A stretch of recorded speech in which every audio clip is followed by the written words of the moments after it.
이 시간은 오늘 하나님께서 우리에게 주신 말씀 함께 봉독해 올려드리도록 하겠습니다.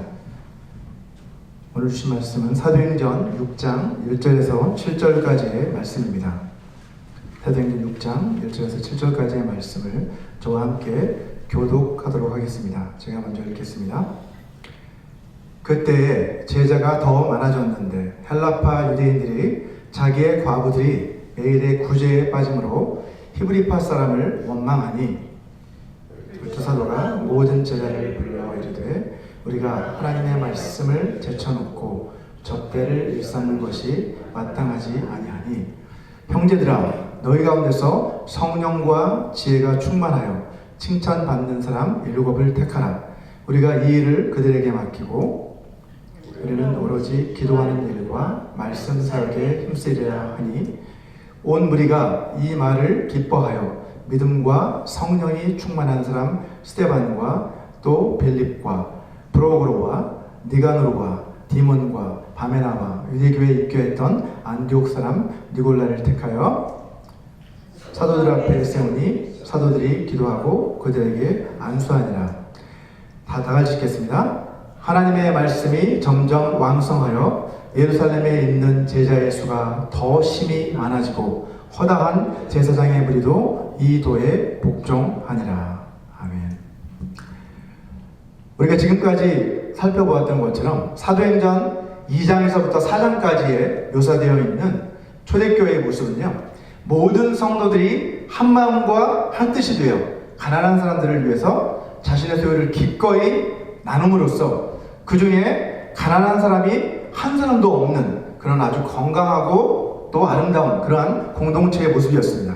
자, 그런데 사도행전 5장에 와보니까 이처럼 완벽해 보였던 초대교회의 공동체에서도 마귀가 틈을 타기 시작했습니다. 자, 첫 창조 때에 마귀가 죄의 유혹을 통해서 아담의 가정을 무너뜨렸죠. 그렇죠?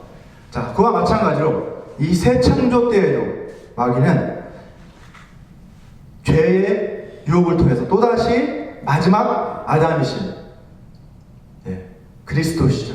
마지막 아담이신 이 그리스도의 가정, 곧 교회를 무너뜨리고자 또다시 침투해 들어오고 있었습니다. 자, 그러나 첫 창조 때와 마찬가지로 그러한 마귀의 시도는 성공하지 못했어요. 그러한 마귀의 시도는 이제 예수 그리스도로 말미암아 실패로 끝나고 말았습니다. 그 이유는 무엇일까요? 마지막 아담, 첫사람 아담 말고 이제 마지막 아담으로 오셨잖아요. 예수님은 이 마지막 아담이신 예수 그리스도께서 십자가의 그 보혈과 하나님의 능력으로 사망을 이기시고 부활하심으로 말미암아 이제 마귀가 가지고 있었던 그 죄와 사망의 권세를 깨뜨리셨기 때문에, 그리고 승리하셨기 때문에 이제는 더 이상 성공할 수가 없다는 거죠. 또한 아버지 하나님께서 보내주신 보혜사 성령님께서 이제 하나님의 가족인 이 교회 공동체를 지키시고 보호해주고 계시기 때문에 더 이상 마귀의 이러한 계획은 성공할 수 없습니다. 하지만 그럼에도 불구하고 이 마귀는 쉽게 포기하지 않습니다. 오늘 본문 말씀인 사도행전 6장에 보니까 이 마귀는 은밀하게 교회 안으로 침투해 들어와서 또다시 교회를 무너뜨리기 위한 아주 교활한 그런 책략을 꾸미는데, 그것은 사람들 사이를 이간질시키는 그러한 전략이었어요. 자, 오늘 말씀을 통해서 이 초대교회가 어떻게 이러한 마귀의 그러한 공격을 이겨낼 수 있었는지 함께 살펴보고, 자, 이것을 바탕으로 초대교회 공동체를 위협하고 있었던 이 분열의 문제를 그들이 어떻게 극복할 수 있었는지, 우리는 또 어떻게 그런 문제들을 극복할 수 있을지를 함께 생각해보는 시간을 갖고자 합니다. 자, 먼저 오늘 본문 1절 말씀은 초대교회 내에 분열이 일어나게 된 원인이 무엇인지를 우리에게 말씀해주고 있습니다. 자, 그때에 제자가 더 많아졌는데 라고 말씀을 시작하고 있죠. 그리고 헬라파 유대인들이 자기의 과부들이 매일의 구제에 빠짐으로 히브리파 사람을 원망했다라고 성경은 기록을 하고 있습니다. 자, 그 원인은 무엇이었느냐? 갈등의 원인은 헬라파 유대인과 히브리파 유대인 사이 이 두 진영이 있었는데 그들 사이에 갈등이 있었다는 것입니다. 여기에서 그때의 제자가 더 많아졌는데 라고 하는 이 표현을 통해서 초대교회 내에 분열 문제가 이제 초대교회의 그 급속한 교회 성장과 맞물려 있다는 것을 알 수 있어요. 급속하게 성장을 하다 보니까 공동체 내에서 이러한 문제가 생겨나기 시작하는 것입니다. 물론 교회가 성장하는 것 자체가 문제는 아닙니다. 하지만 급격하게 늘어난 그 교인들을 돌볼 수 있도록 조직적인 차원에서 그에 합당한 조치가 취해지지 않는다고 한다면 어떤 일이 일어나요? 교인들 가운데 이제 소외를 당하는 사람들이 생겨날 수밖에 없는 거죠. 그러한 문제들이 초대교회에서도 일어났다는 거예요. 자, 또 다양한 가치관과 배경을 가진 그러한 사람들이 교회에 함께 하잖아요. 그죠? 많은 사람들이 또 얼마 되지 않는 그 기간 동안 초대교회는 특히 급속도의 빠른 성장을 이루었던 이 초대교회는 많은 사람들이 들어오면서 교인들 사이에 의견 충돌이 일어났다는 것입니다. 이런 상황이 지금 초대교회 안에 벌어졌다는 것을 우리 사도행전을 통해 확인할 수가 있어요. 이 당시 초대교회 구성원들은 히브리파 유대인과 헬라파 유대인 이렇게 크게 두 부류로 나누어져 있었습니다. 자, 히브리파 유대인들은 이스라엘 본토에서 출생한 뒤에 그곳에서 쭉 자라온 그러한 유대인들이에요. 그리고 헬라파 유대인들이라고 하는 것은 그 당시에 유럽 각지로 흩어져 있었던, 보통 우리가 디아스포라 유대인이라고 그러잖아요. 그렇게 유럽 각지에 흩어져 살았던 그 유대인들이 디아스포라 유대인, 곧 헬라파 유대인들인데 그들 가운데서 예수 그리스도를 믿고 이제 초대교회의 일원이 되었던 그 사람들이었던 것이죠. 자, 이렇게 두 진영으로 갈라져 있었어요. 자, 초대교회 내에서 히브리파 유대인들은 소위 말하는 뭐예요? 주류죠, 주류. 주류에 해당하고 헬라파 유대인들은 사실은 비주류에 해당하는 그러한 상황이었던 거예요. 자, 그래서인지 몰라도 교회에서 날마다 과부들에게 구호 음식을 나누어주는 그러한 사역을 했었는데 그 사역 가운데 헬라파 과부들이 소홀한 대접을 받기 시작한 겁니다. 그런 일이 점점 빈번하게 발생되기 시작한 거예요. 자, 그 결과 헬라파 유대인들은 히브리파 유대인들을 원망하게 되는 그 결과에 이르렀던 것입니다. 그게 바로 오늘 본문의 상황인 거죠.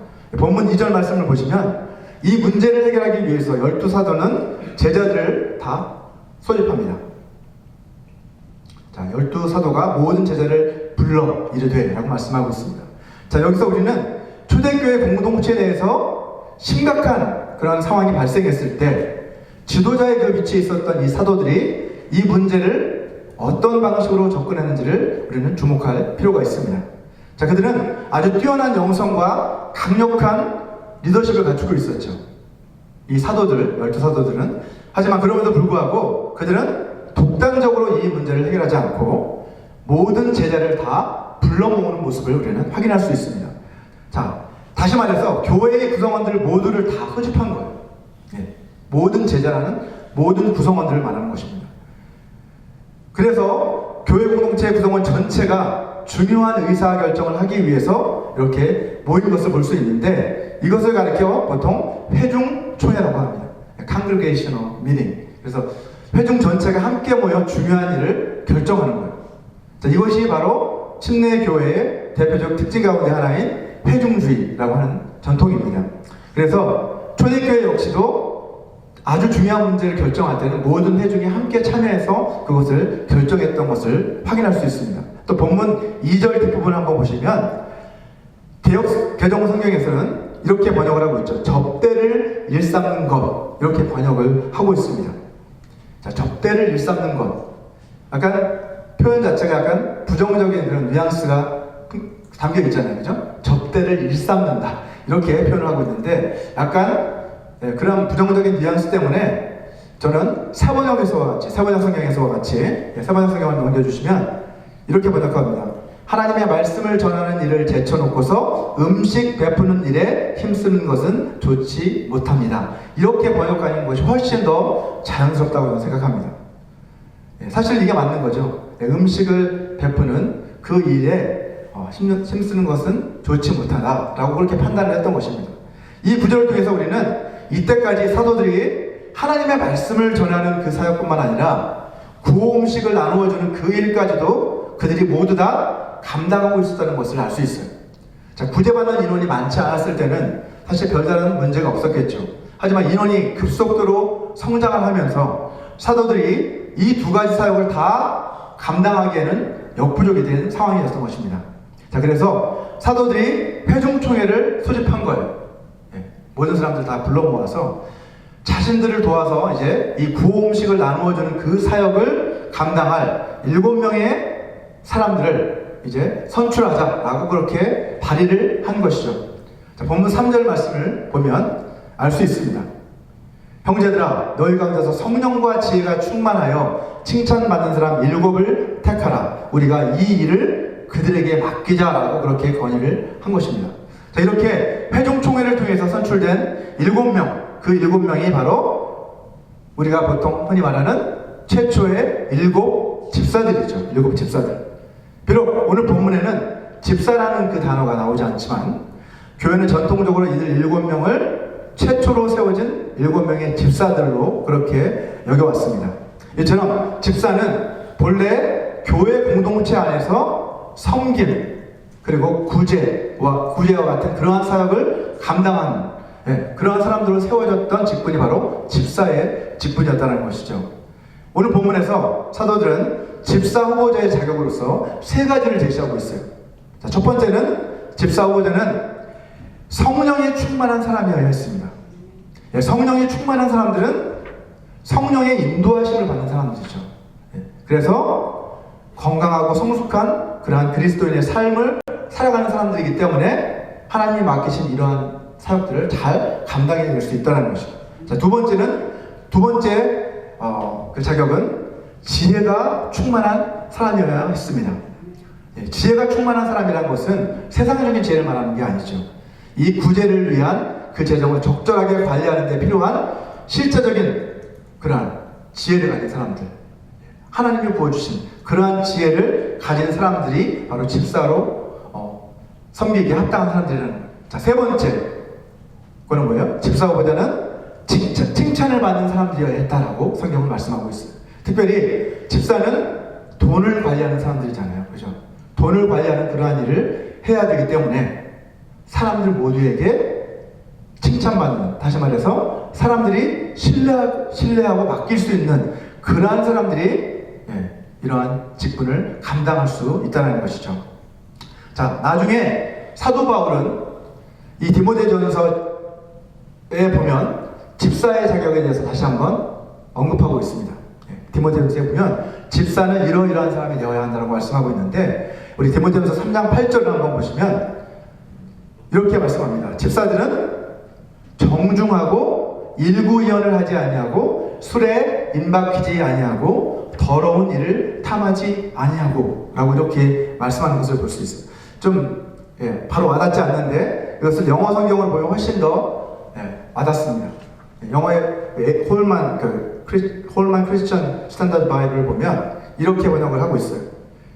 Deacons likewise should be worthy of respect, not hypocritical, not drinking a lot of wine, not greedy for money. 이렇게 번역을 하고 있는데 훨씬 더 쉽죠.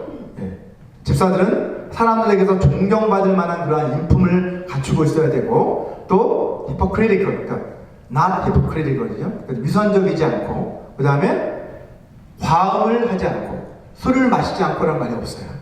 흥미롭죠? 과음을 하지 않고 돈에 대한 탐욕이 없는 그러한 사람이어야 한다라고 그렇게 성경은 말씀하고 있습니다. 자, 이어서 다음 구절의 9절을 보시면 집사들은 깨끗한 양심과 더불어 믿음의 비밀을 지닌 그런 사람이어야 한다고 또 말씀하고 있습니다. 자, 그 다음 건너뛰어서 11절을 보시면 여자 집사님들도 이러한 자질을 갖춰야 된다고 말씀하고 있는데 여자 집사들은 정중하고 다른 사람에 대한 험담을 하지 않고 절제하며 모든 일에 충성된 사람이어야 한다라고 성경은 그렇게 말씀합니다. 그리고 12절에서는 집사들은 한 아내의 남편이 되어서 자녀와 자기 집을 잘 다스리는 그런 사람이 되어야 한다라고 성경은 말씀하고 있습니다. 정리를 해보면 건강한 가정을 이루고 자기의 가정을 잘 다스리는 그러한 사람이 하나님의 집인 교회도, 그죠? 하나님의 집인 교회 역시도 잘 다스리고 섬길 수 있다는 것을 성경은 우리가 말씀하고 있다는 것을 알 수 있어요. 사실 집사의 자질 하나하나를 우리가 놓고 살펴보면 진정으로 거듭난 그리스도인이다라고 한다면 사실은 마땅히 갖춰야 할 그러한 자질들이라는 것을 알 수 있습니다. 따라서 이 집사 직분은 어떤 특별한 사람들만 받을 수 있는 직분이 아니라 real Christian, 진짜 그리스도인이라고 한다면 사실은 마땅히 사모해야 할 그 직분이 뭐예요? 집사의 직분이라는 것입니다. 하지만 이 집사의 직분은 다른 사람들에게 자랑하고 또 존경받고 굿줄하기 위한 그러한 직분이 결코 아니다라는 것을 우리는 기억해야 한다는 것이죠. 집사는 다른 사람들을 섬기는 사람입니다. 오히려 남들 앞에 뭔가 주장하는 자세를 취하는 것이 아니라 오히려 섬기는 사람들이 바로 집사라는 거죠. 자, 집사에 해당하는 헬라어 단어가 뭡니까? 디아코노스라고 하는 단어인데 이 디아코노스는 본래 섬기는 자라고 하는 그런 뜻이에요. 그 단어 자체가 섬기는 사람들로 세워진 사람들이 바로 집사들이라는 거죠. 자, 본문이 오늘 이렇게 말씀하고 있는 것처럼 다른 지체들을 섬기도록 그렇게 세우심을 받은 그러한 사람들이 집사라는 것을 오늘 말씀을 통해서 우리는 알 수 있습니다. 초대교회 7 집사도 가난한 사람들을 돕고 섬기도록 그렇게 임명된 사람들이었습니다. 또한 그들은 오늘 본문 4절을 한번 보시면 사도들이 감당해오는 그 사역을 이제 분담하는 역할을 했던 사람들이에요. 그전까지 사도들이 다 모든 걸 감당했다고 한다면 이제 사도들은 기도하는 일과 말씀 사역에 힘쓰기 위해서 그 일을 내려놓고 그 구제 사역을 집사들이 감당하기 시작했다는 것입니다. 자, 이 구절은 기도하는 일과 말씀 사역이 구호를 하는 그 사역, 곧 음식을 나누어주는 그러한 일보다 더 중요한 일이다라고 말씀하고 있는 것이 아니죠. 그렇게 오해해서는 안 됩니다. 우리는 기도하는 일과 말씀 사역에 힘쓰겠다. 사도들이 그렇게 이야기하니까 이게 더 중요하니까 우리는 이 사역을 하고 덜 중요한 이 사역을 너희들이 해라. 이러한 의미가 결단코 아니라는 거죠. 자, 사도들은 자신들이 본래 받은 그 직분, 그 직무, 그것이 바로 기도와 말씀의 사역이었다는 거예요. 그것을 위해 세우심을 받았던 사람들이 바로 사도라는 그 직분을 받은 사람들이었다는 거죠. 그것에 더 집중하기 위해서 이제 집사들을 세우고 그들로 하여금 구제 사역을 감당하도록 했던 것입니다. 우리가 사도행전을 계속해서 읽어나가다 보면 이 집사들은 구호 사역, 곧 음식을 나눠주는 이 일만 한 것이 결코 아니라는 것을 알 수 있어요. 자, 7 집사들 가운데서 여러분 잘 아는 스데반 집사. 스데반 집사는 곧 뒤에 어떤 일을 하고 있어요? 복음을 증거하죠. 복음을 전하다가 결국 순교를 당하는 것을 우리는 사도행전을 통해 확인할 수 있습니다. 그리고 우리가 또 잘 아는 빌립 집사는 어때요? 그는 성령에 이끌려서 가는 곳마다 돌아다니면서 복음을 선포합니다. 그리고 선포할 뿐만 아니라 그때마다 놀라운 표적과 큰 능력이 일어났다라고 성경은 기록하고 있어요. 자, 우리 본문 5절을 보시면 온 무리가 이 말을 기뻐했다라고 성경은 말씀하고 있습니다. 온 무리가 이 말을 기뻐했다. 그래서 믿음과 성령에 충만한 사람, 이 7명을 그들이 택하고 그들을 집사로 세우는 모습을 볼 수 있습니다. 회중 전체가 사도들이 제안한 그 제안을 받아들여서 그 일을 다른 사람들에게 맡기는 것이 좋겠다라고 그렇게 결정을 했고 이제 7 집사를 세운 거예요. 자, 이렇게 선출된 7명의 그 집사들의 이름이 오늘 본문에 나열되고 있는데 그 이름을 자세히 살펴보면 모두 다 헬라식 이름이라는 것을 알 수 있습니다. 물론 본토 유대인들 가운데도 사도 빌립이나 안드레의 경우처럼 헬라 이름을 가진 그런 사람들이 있었습니다. 하지만 그럼에도 불구하고 대부분 성경학자들은 이 문맥을 고려해 볼 때 이 7명의 집사들 가운데 이방인이었다가 유대인으로 개종했던 니콜라스, 이 니콜라를 제외한 나머지 6명은 모두 다 헬라파 유대인들이었다라고 그렇게 학자들은 보고 있습니다. 이처럼 7명 가운데서 6명은 헬라파 유대인, 1명은 완전히 이방인이었다 개종한 사람, 이렇게 집사들을 세웠다라는 거죠. 자, 그렇게 임명한 이유는 무엇일까요? 바로 불만을 제기한 당사자인 헬라파 유대인 그룹을 위해서 오해가 없도록 그렇게 했다라고 보고 있습니다. 예. 교회 내에 갈등이 있기 때문에 의도적으로 사실은 이렇게 헬라파 유대인들을 세웠다는 것을 알 수 있습니다. 이처럼 초대교회 공동체는 약자들의 입장을 배려할 줄 아는 그러한 성숙한 회중이었다는 것을 알 수 있습니다. 하지만 여러분, 오늘날의 교회는 어떻습니까? 교회 내에 두 진영 간의 의견의 충돌이 일어나면 대부분 어떻게 해야 합니까? 두 진영 간의 힘겨루기가 이루어지죠. 그죠? 누가 더 이기나 보자 하고 힘겨루기를 하는 그런 모습을 우리는 볼 수 있습니다.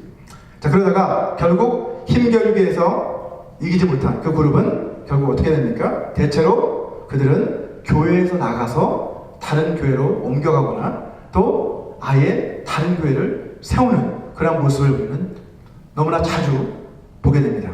참으로 안타까운 일이 아닐 수 없습니다. 자, 앞서 말씀드렸던 것처럼 교회가 분열되게 만드는 것은 사실은 마귀의 짓이에요. 교회를 분열시키는 것. 마귀가 그 뒤에서 역사하는 거예요, 사실은. 마귀는 사람들의 생각 속에 악한 마음, 악한 생각을 집어넣는 존재입니다. 다른 사람에 대한 시기심, 질투심, 증오심을 그들 안에 심어줌으로써 사람들 사이를 분열시키는 존재가 바로 마귀라는 거죠. 또한 마귀는 사람들의 군중 심리를 이용해서 그 일을 합니다. 자, 예수님께서 빌라도에게 재판을 받으실 때도 마귀는 어떻게 합니까? 군중들을 부추기죠. 그래서 저를 십자가에 못 박아라라고 그들이 목놓아 외치도록 그렇게 부추깁니다. 마찬가지로 오늘날도 마찬가지죠. 이 교회 안에서 사람들을 계속해서 부추기고 조종해서 마귀는 거짓된 소문을 퍼뜨리도록 만들어요. 그렇게 해서 다른 사람들을 모함하는 그러한 일이 오늘날에도 동일하게 벌어지고 있습니다. 여러분, 신약 성경에 나오는 고린도 교회가 바로 대표적인 교회죠. 자, 고린도 교회는 성령의 능력과 은사가 많이 나타나는 그런 교회였습니다. 능력 있는 교회였어요. 하지만 그 일로 인해서 결국 영적인 교만함에 빠지고 말았습니다. 그래서 결국 그들은 마귀에게 틈을 내주고 말았던 거예요. 너무나도 능력과 은사들이 많이 나타났기 때문에 교만해져서 마귀에게 틈을 내주고 말았습니다. 자, 마귀는 고린도 교회 교인들의 마음속에 서로를 향한 원망과 불만을 심어주고 그렇게 함으로써 교회 가운데 분쟁이 일어나게 되었고 이로 인해 교회 전체가 다툼이 그치지 않는 그러한 교회가 되었습니다. 자, 사도 바울은 이런 고린도 교회를 향해서 이렇게 경고하고 있습니다. 고린도후서 12장 20절 말씀을 보면 내가 갈 때에 너희를 내가 원하는 것과 같이 보지 못하고 또 내가 너희에게 너희가 원하지 않는 것과 같이 보일까 두려워하며 또 다툼과 시기와 분냄과 당짓는 것과 비방과 수군거림과 거만함과 혼란이 있을까 두려워한다 라고 그렇게 기록하고 있는 것을 볼 수 있습니다. 이처럼 거만해서 다툼을 일으키고 시기하고 분을 내고 당을 지어 분열과 혼란을 일으킨 뒤에 그 뒤에서 사람들을 이렇게 하도록 사실 조종하는 존재가 있는데 그 존재가 누구라는 거예요? 바로 마귀라는 존재라는 말씀입니다. 여러분 주변에 혹시 교회를 이렇게 분열시키기 위해서 이러한 일들, 다툼, 시기, 분냄, 당짓는 것, 비방과 수군거림, 거만함, 이러한 것을 통해서 사람들을 분열시키는 사람들이 있다면 저 뒤에서 마귀가 역사하고 있구나 라고 우리는 생각할 수 있다는 거죠. 자, 반면에 여러분 성령에 사로잡힌 사람들의 모습은 어떻습니까? 우리 골로새서 3장 12절과 13절까지의 말씀을 같이 한번 읽어보도록 하겠습니다. 시작. 그러므로 너희는 하나님이 택하사 거룩하고 사랑받는 자처럼 긍휼과 자비와 겸손과 온유와 오래 참음을 옷 입고 누가 누구에게 불만이 있거든 서로 용납하여 피차 용서하되 주께서 너희를 용서하신 것 같이 너희도 그리하라 라고 그렇게 말씀하고 있습니다. 자, 긍휼과 자비와 겸손과 온유와 오래 참음을 옷 입는 사람들, 다시 말해서 성령의 열매를 맺는 그런 사람들이 바로 성령에 사로잡혀 살아가는 사람들이다 라고 그렇게 말씀하고 있습니다. 자, 그런 사람들은 주님께서 자신을 용서해 주신 그 은혜를 알아서 깨닫기 때문에 그처럼 자기에게 죄 짓는 사람을 용서하고 용납한다라고 성경은 말씀하고 있어요. 여러분, 여기서 바울은 우리가 용서해야 하는 그 근거가 무엇이라고 말씀하고 있습니까? 주께서 너희를 용서하신 것 같이 라고 그렇게 그 근거를 제시하고 있어요. 우리가 다른 사람을 용서해야 하고 또 용서할 수 있는 그 근거가 뭐냐? 주님께서 이미 우리와 같은 죄인을 용서해 주셨기 때문에 그 은혜를 깨달은 사람이라면 마땅히 다른 사람을 용서할 수 있어야 한다라고 말씀하고 있습니다. 우리의 어떤 관대함이나 우리의 인격이 훌륭하기 때문에 다른 사람을 품을 수 있고 용서할 수 있는 것이 아니라 무엇 때문에? 주님이 우리에게 베풀으신 그 은혜가 너무나 커서 그 은혜 때문에 우리는 용서할 수 있다는 거예요. 우리 모두는 하나님 앞에서 용서받을 자격이 전혀 없는 그러한 죄인들이었습니다. 그러나 예수 그리스도께서 십자가에서 우리의 모든 죄값을 대신 담당해 주셨기 때문에 이 십자가의 은혜를 깊이 깨닫고 또 경험한 사람들은 마땅히 우리에게 죄 지은 사람들, 그 사람들도 용서할 수 있게 된다는 거예요. 자, 오늘 본문에 나타난 이 초대교회 공동체의 모습이 이런 모습이었습니다. 다수파였던 히브리파 유대인들은 자신들의 힘으로 소수인 그 헬라파 유대인들의 그 불만을 사실은 강권 힘으로 억누를 수도 있었어요. 다수니까. 그죠? 그게 다수의 논리잖아요. 하지만 그들은 그렇게 하지 않았습니다. 오히려 그들은 약자들을 불쌍히 여기는 그러한 마음으로 헬라파 유대인들을 위한 최선의 해결책을 제시한 거예요. 사실 자신들이 집사로 세워지는 것을 어떻게 보면 포기한 거죠. 그죠? 7 집사 가운데 히브리파 유대인은 한 사람도 없었습니다. 그렇게 함으로써 약자들을 적극적으로 배려하는 그러한 모습이 바로 초대교회 공동체의 모습이었다는 것을 알 수 있습니다. 사랑하는 성도 여러분, 이것이 바로 복음으로 변화된 그러한 공동체의 모습입니다. 자기의 권리를 주장하는 대신 다른 사람의 필요를 먼저 생각을 하고 또 자기 유익을 구하는 대신에 약자들을 섬기는 그러한 모습이 바로 복음 안에서 성숙해져가는 그러한 공동체의 모습이라는 것이죠. 자, 이것은 우리 인간의 노력으로는 사실은 불가능한 일입니다. 우리가 십자가의 사랑 그리고 그 은혜를 깊이 깨닫게 될 때 사실은 우리는 성령의 사로잡힌 삶을 살아가게 되는 것이고 그렇게 성령님께 이끌려 살아가다 보면 이러한 삶을 살아낼 수 있다는 것입니다. 자, 이렇게 성령의 사로잡힌 삶을 살았던 이 초대교회 공동체는 사도들과 집사들 이 둘의 아름다운 동역이 이루어졌어요. 자, 그로 말미암아 그 이후의 말씀을 살펴보면 더 놀라운 부흥의 역사가 초대교회에 일어난 것을 확인할 수 있습니다. 마지막 7절을 보면 하나님의 말씀이 점점 왕성하여 예루살렘에 있는 제자의 수가 더 심히 많아지고 허다한 제사장의 무리도 이 도에 복종하니라 라고 성경은 기록하고 있습니다. 자, 7 집사들이 가난한 사람들에게 구음식을 나누어주는 그 일을 분담해주고 나니까 사도들은 자신들 본연의 임무인 하나님의 그 복음을 전파하는 그 사역에 집중할 수 있었어요. 자, 그 결과 초대교회는 수많은 회심자들이 생겨났다는 것을 알 수 있습니다. 이게 초대교회의 부흥의 원동력이었던 것이죠. 자, 7절 하반절에서는 허다한 제사장의 무리도 이 도에 복종하니라 라고 말씀하고 있습니다.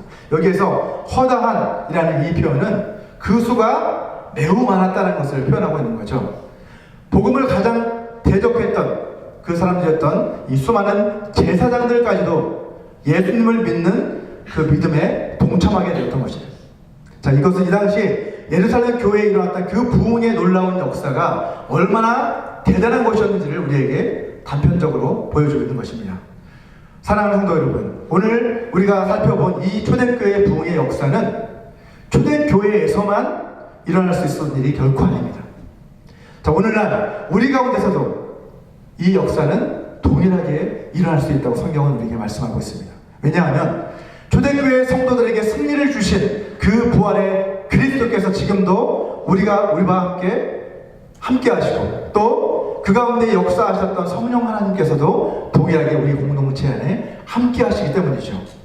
초대교회가 이 분열의 위기를 극복하고 아름다운 동역을 이루어낼 수 있었던 것은 그들에게 지혜가 있었고 또 능력이 있었기 때문이 아니라 사실은 그들이 십자가에서 자신들을 위해 죽으시고 또 부활하신 그 그리스도의 사랑을 깊이 그들이 경험했기 때문에 그들은 이러한 결정을 받아들일 수 있었고 그렇게 부흥을 경험할 수 있었던 것입니다. 서로를 용서할 수 있고 또 약한 자들을 배려하고 겸손히 서로를 섬길 수 있는 그러한 공동체로 초대교회 공동체는 계속해서 변화되기 시작했어요. 그러면 우리들은 어떻게 해야 되겠습니까, 여러분? 우리 역시 날마다 그리스도의 그 십자가 앞으로 나아갈 때 우리 역시도 이러한 공동체를 이루어 나갈 수 있다고 성경은 우리에게 말씀합니다. 우리가 얼마나 큰 죄인이었는지, 우리를 위해서 주님께서 십자가에서 베풀어 주신 그 구원의 은혜가 얼마나 큰지, 그리고 그 은혜에 합당한 삶을 살아내기 위해서 우리가 어떠한 삶을 살아가야 하는지를 우리가 계속해서 묵상하고 그렇게 노력해 나갈 때에 우리 안에서도 동일한 그러한 역사가 일어날 줄로 믿습니다. 저와 여러분 모두가 이러한 삶을 살아가게 되시기를 주님의 이름으로 축원합니다. 우리 이 시간 오늘 주신 이 말씀을 기억하시면서 다 같이 기도하는 시간을 갖기 원합니다. 우리 기도하실 때 주님이 우리를 용서해 주신 것처럼 우리도 다른 사람들을 용서하고 또 주님이 우리를 사랑하신 것처럼 우리도 다른 사람들을 사랑하고 섬길 수 있게 해달라고 우리 같이 기도했으면 좋겠습니다. 그리고 이 초대교회 안에서 성령에 사로잡힌 사도들과 집사들의 아름다운 그 동역을 통해서 놀라운 부흥의 역사가 일어났던 것처럼 우리 가운데도 우리가 성령에 사로잡힌 삶을 통해서 놀라운 부흥의 역사가 우리 교회 가운데서도 일어날 수 있게 해달라고 우리 다 같이 기도하시겠습니다. 거룩하신 아버지 하나님 감사합니다. 하나님, 초대교회의 모습을 통해서 다시 한번 우리가 어떠한 삶을 살아야 되는지 깨닫게 하시니 감사합니다. 하나님, 초대교회에 대해서도 아버지 하나님 분열이 있었고 아버지 그 안에 갈등이 있었지만 하나님 성령께서 그들을 어떻게 인도하셨고 또 그 공동체가 어떻게 이 갈등을 이겨냈는지 우리 함께 살펴보았습니다. 아버지 하나님, 우리의 지혜와 능력으로 할 수 없을 때 아버지 하나님, 우리에게 성령께서 우리를 주장하심으로 말미암아 아버지 우리가 이러한 갈등과 위기를 극복할 수 있음을 배웠습니다. 하나님, 우리 교회도 아버지 하나님 이러한 교회가 되게 하여 주시옵소서. 아버지 하나님, 이런 갈등의 상황에서 아버지 우리 자신을 내려놓고 겸손하게 정말 주님의 나라를 위해 아버지 하나님 배려할 수 있는 또 양보할 수 있는 저희들 될 수 있도록 도와주시고 하나님의 나라를 먼저 생각할 수 있는 저희들 될 수 있도록 도와주시옵소서.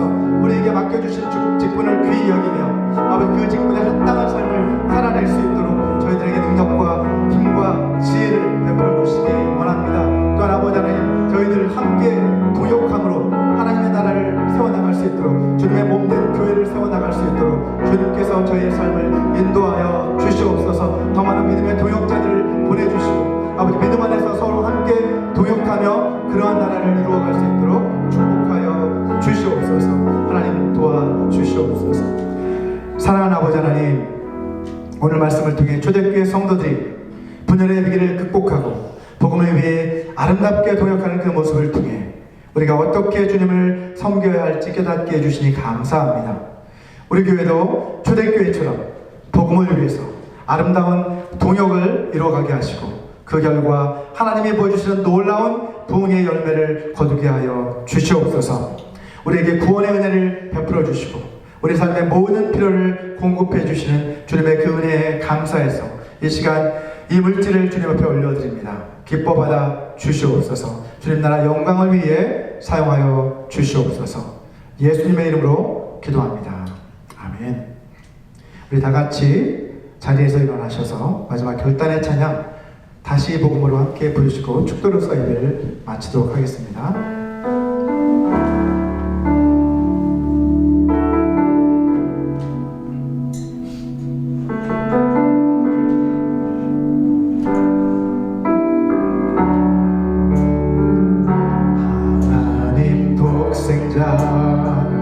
예수 그리스도 그분만이 오직 그와 진리 생명이라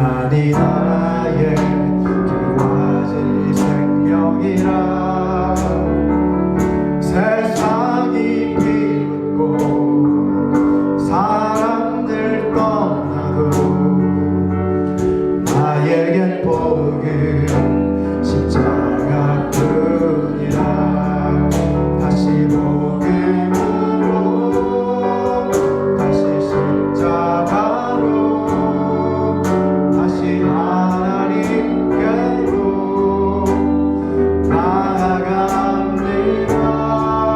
오직 복음만이 오직 십자가만이 오직 하나님만이 나의 전부입니다. 다시 복음으로 다시 십자가로 다시 하나님께로 나아갑니다. 오직 복음만이 오직 십자가만이 오직 하나님만이 나의 전부입니다.